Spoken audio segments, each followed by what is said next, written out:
നമസ്കാരം, ഞാൻ ജയന്താണ്.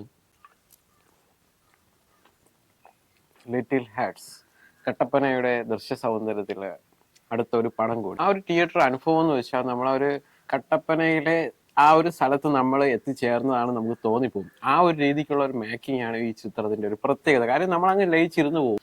ഷൈൻ നിഗം, ഷൈൻ ടോം ചാക്കോ, മഹിമ നമ്പ്യാർ, രഞ്ജി പണിക്കർ, ജാഫർ ഇടുക്കി, ഒരുപാട് ഇതേപോലെയുള്ള മെയിൻ ആയിട്ടുള്ള ക്യാരക്ടേഴ്സ് ആണ് ഇതിനകത്തുള്ളത്. കട്ടപ്പനയിലെ ഒരു രണ്ട് കുടുംബത്തിൽ നടക്കുന്ന രണ്ട് സംഭവത്തെ ബേസ് ചെയ്താണ് കഥ പോകുന്നത്. വളരെ നല്ലൊരു സിനിമയാണ്. കാര്യം നമുക്ക് ആദ്യം തൊട്ട് അവസാനം വരെ നമുക്ക് സന്തോഷത്തോടുകൂടി തന്നെ നമുക്ക് അവസാനം വരെയും കണ്ടിരിക്കാൻ പറ്റുന്ന ഒരു ചിത്രം എന്നുള്ളൊരു ബഹുമതിയും ഈ ഒരു പടത്തിന് നമുക്ക് കൊടുക്കാം. പിന്നെ എടുത്തു പറയേണ്ട കാര്യം എന്ന് വെച്ചാൽ ബാബുരാജ് എന്ന് പറയുന്ന ഒരു നടനെ മലയാള സിനിമ ഉപയോഗിക്കുന്നില്ല എന്ന് നമുക്ക് ഈ ഒരു സിനിമ കാണുമ്പോൾ മനസ്സിലാവും. ഇതേപോലെയുള്ള കഴിവുള്ള പ്രതിഭകളെ എന്തിനാണ് ഈ മലയാള സിനിമയിൽ നിന്ന് ഒഴിവാക്കുന്നത് എന്ന് എനിക്കറിയത്തില്ല. കാര്യം മനഃപൂർവ്വം ഒഴിവാക്കുന്നതാണോ അതോ ബാബുരാജ് തന്നെ അദ്ദേഹത്തിന് കിട്ടുന്ന ചാൻസസ് വേണ്ടാന്ന് വെക്കുന്നതാണോ? ഒരു നല്ലൊരു നടനാണ് ബാബുരാജ് എന്നുള്ളത് നമുക്ക് ഈ ഒരു സിനിമ കാണുമ്പോൾ മനസ്സിലാകും. വില്ലൻ റോളുകൾ മാത്രം ചെയ്തിരുന്ന പുള്ളി പിന്നെ കോമഡിയിലേക്ക് വന്നു. കോമഡിയിൽ നിന്ന് ഇപ്പോൾ ഒരു റൊമാൻറ്റിക് ക്യാരക്ടർ വരെ പുള്ളിക്ക് ചെയ്യാൻ പറ്റും എന്ന് നമുക്ക് ഈ ഒരു സിനിമയിലൂടെ ബാബുരാജ് കാണിച്ചു തന്നിട്ടുണ്ട്. എടുത്തു പറയേണ്ടത് നമുക്ക് ബാബുരാജിന്റെ